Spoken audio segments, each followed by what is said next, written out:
ಅಂದ್ರೆ ಈ ಮನೆ ಮಗಳ ಭವಿಷ್ಯಕ್ಕಿಂತ ಮನೆತನದ ಮರ್ಯಾದೆನೇ ನಿಮ್ಗೆ ಮುಖ್ಯ ಆಗೋಯ್ತಾ?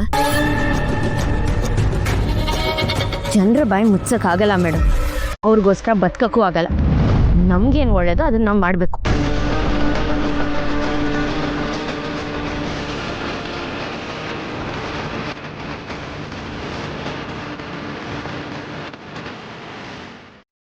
ಅಂದ್ರೆ ನೀವಿವಾಗ ಸೇರ್ಕೊಂಡು ಮಾಡಿರೋದು ಒಳ್ಳೇದಾ? ಖಂಡಿತ ಒಳ್ಳೇದೇ ಮೇಡಮ್. ರಾಹುಲ್ ಅಣ್ಣಂಗೆ ಏನು ಕಡಿಮೆ ಆಗಿದೆ? ಒಳ್ಳೆ ವ್ಯಕ್ತಿ, ಒಳ್ಳೆ ಗುಣ ಇದೆ. ದುಡ್ಡಿನ ವಿಚಾರದಲ್ಲಿ ಒಂದು ಸ್ವಲ್ಪ ಹಿಂದೆ ಇದ್ದಾರೆ, ಆದರೆ ಅಕ್ಕನ್ನ ಚೆನ್ನಾಗಿ ನೋಡ್ಕೋತಾರೆ. ಈಗಿನ ಕಾಲದಲ್ಲಿ ದುಡ್ಡಿದ್ರೇನೆ ಅಂದ ಚಂದ ಎಲ್ಲ. ನಾನು ದುಡಿತಿದ್ದೀನಿ, ನಾಳೆ ದಿನ ರಾಹುಲ್ ಕೂಡ ದುಡಿತಾನೆ.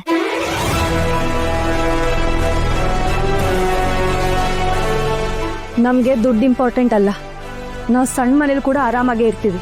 ಅಂದ್ರೆ ಈಗ ಅವನ ಜೊತೆ ಅಷ್ಟು ದೂರ ಹೋಗಿ ಸಂಸಾರ ಮಾಡ್ತೀಯ. ರಾಹುಲ್ ಕೆಲಸ ಮಾಡೋ ಸ್ಕೂಲಿಂದ ಬೇಕು ಅಂತ ಅವನ್ನ ಅಲ್ಲಿಂದ ಯಾರೋ ತಗ್ಸಿದ್ದಾರೆ. ವಾ, ಮದ್ವೆ ದಿವ್ಸನೇ ನಿರುದ್ಯೋಗಿನೂ ಆಗ್ಬಿಟ್ನ ಇವನು.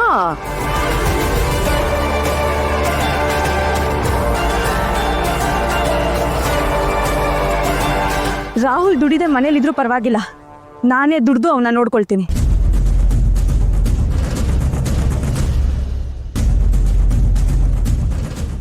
ಮಾವ, ದಯವಿಟ್ಟು ಅಕ್ಕ ಅಣ್ಣನ ಒಪ್ಕೊಳ್ಳಿ. ಒಂದ್ಸಲ ಆಯ್ತು ಅಂತ ಹೇಳ್ಬಿಡಿ. ಮಾವ ಒಪ್ಪಲ್ಲ, ನಾನು ಒಪ್ಪಲ್ಲ. ಈಗಾಗಲೇ ಮಾವನ ಮನಸ್ಸಿಗೆ ತುಂಬಾ ಬೇಜಾರಾಗಿದೆ, ಇನ್ನೂ ಅವ್ರ ಮನಸ್ಸನ್ನ ನೋಯಿಸ್ಬಿಟ್ಟು ಹೇಗೆ ಬಂದ್ರೋ ಹಾಗೆ ವಾಪಸ್ ಹೊರಡಿ.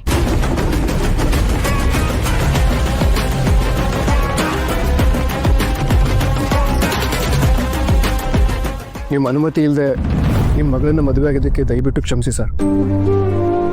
ಅಷ್ಟು ಜನ ಅವ್ರನ್ನ ನೀವು ರಾಜ್ಕುಮಾರ್ ಹೇಗೆ ಸಾಕಿದ್ದೀರ ಗೊತ್ತು. ನಾನು ಅವ್ರನ್ನ ಜೋಪಾನ ನೋಡ್ಕೊಳ್ತೀನಿ.